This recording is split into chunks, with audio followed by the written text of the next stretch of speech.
অসমৰ নাৰী শক্তিক জাগ্ৰত কৰি আগুৱাই লৈ যোৱা মহিয়সী নাৰী পদ্মশ্ৰী চন্দ্ৰপ্ৰভা শইকীয়ানীৰ জন্ম আৰু মৃত্যু দিৱসটি একেলগে বিশেষ দিন হিচাপে উদযাপন কৰে যোৰহাট জিলা মহিলা সমিতিয়ে। 1919 চনতে নাৰায়ণী সন্দিকৈ প্ৰতিষ্ঠা কৰা মহিলা সমিতিখনে স্থায়ী কাৰ্যালয়ত সদস্যসকলৰ উপস্থিতিত পদ্মশ্ৰী চন্দ্ৰপ্ৰভা শইকীয়ানী স্মৃতিচাৰণ সভা অনুষ্ঠিত কৰে।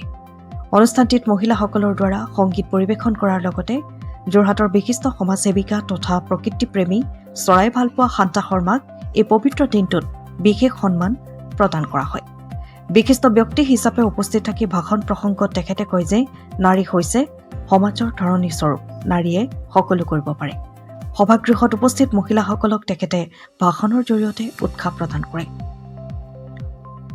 যোৰহাটৰ পৰা অনুপম বৰাৰ ৰিপৰ্ট, পোহৰ লাইভ।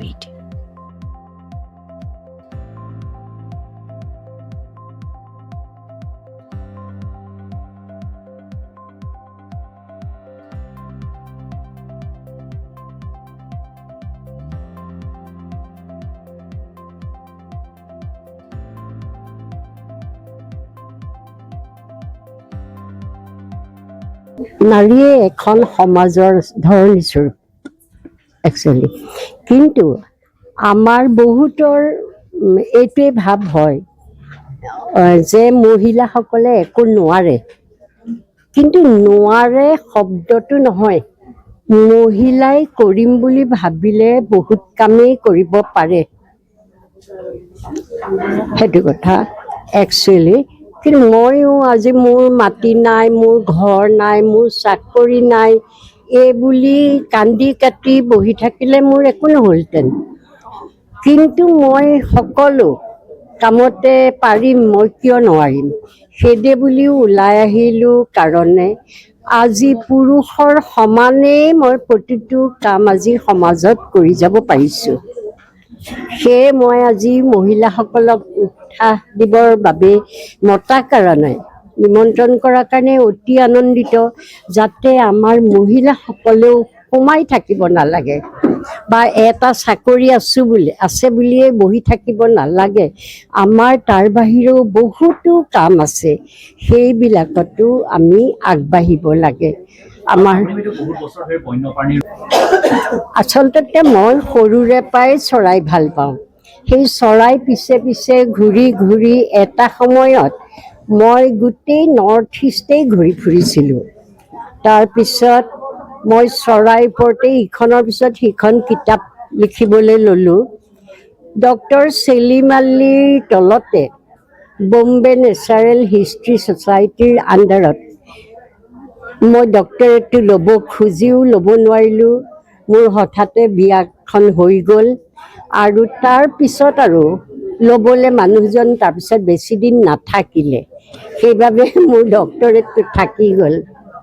অৱশ্যে মই ভাবোঁ যে ডক্টৰেটতকৈ মই কিছু কাম বেছিকৈহে কৰিছোঁ নেকি, সেইটো বুলি ভাবিছোঁ। সেই বুলি ভাবিয়ে মই আজি সকলোকে উৎসাহিত কৰিবলৈ চেষ্টা কৰিছোঁ, যাতে সকলো ওলাই আহে, যাৰ যিটো লাইন আছে আহিব লাগে। সেইটোৱেই আমাৰ কাৰণে অতি আনন্দৰ দিন। আজি আমি আমাৰ অসমৰ নাৰী শক্তিক যিগৰাকী মহিয়সী নাৰীয়ে আগবঢ়াই আজিৰ এই স্থানত আমাক দিলেহি, সেইগৰাকী মহিয়সী নাৰীৰ আজি জন্ম আৰু মৃত্যু দিৱস, আৰু সেই মৃত্যু দিৱস আৰু জন্ম দিৱস এই দুয়োটি একেলগে আজি আমি পালন কৰিবলৈ লৈছোঁ আমাৰ যোৰহাট জিলা মহিলা সমিতিৰ এই স্থায়ী প্ৰেক্ষাগৃহত।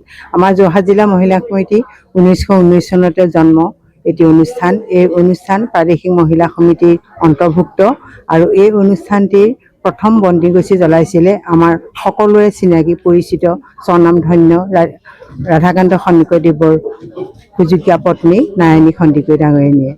আজি আমি সঁচাকৈ আনন্দিত হৈছোঁ। আমাৰ এই অনুষ্ঠানত আমি এগৰাকী আমাৰ যোৰহাটৰ এগৰাকী মহিয়সী নাৰী, তেওঁ হৈছে শান্তা শৰ্মা।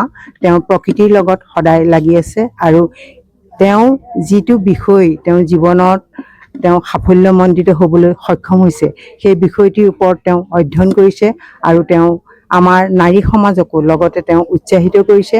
আৰু আজিৰ সভালৈ আহি তেওঁ আমাৰ সকলো মহিলাক উদ্দেশ্যি তেওঁ যি টি ভাষণ আমাৰ আগত দাঙি ধৰিলে সেই ভাষণ শুনি আমি সকলোৱে অনুপ্ৰাণিত হৈছোঁ আৰু আমাৰ আজিৰ সভাত উপস্থিত থকা মহিলাসকলেও তেখেতৰ আদৰ্শলৈ আগবাঢ়ি যাবৰ কাৰণে তেখেতসকলে উৎসাহ বহুগুণে পাইছে।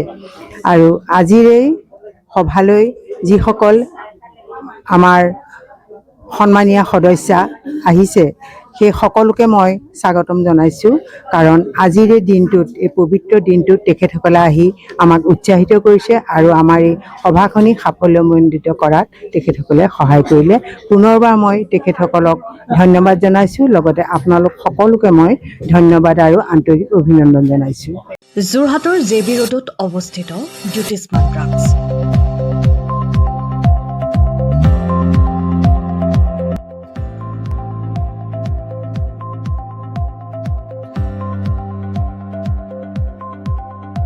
আপোনালোকৰ সেৱাত জ্যোতিষ্মান ড্ৰাগছ। আমাৰ ইয়াত শিশুসকলৰ লগতে প্ৰাপ্তবয়স্ক পুৰুষ মহিলাসকলৰ বিভিন্ন ৰোগৰ ঔষধ উপলব্ধ। পুৱা 9 বজাৰ পৰা নিশা 10 বজালৈ খোলা থকাৰ লগতে বিভিন্ন ঔষধ ৰেহাই মূল্যত উপলব্ধৰ ব্যৱস্থা। আপোনালোকৰ জৰুৰীকালীন সেৱাৰ বাবে জ্যোতিষ্মান ড্ৰাগছ। আমি সদায় সাজু। আমাৰ ঠিকনা জেবি ৰোড, যোৰহাট।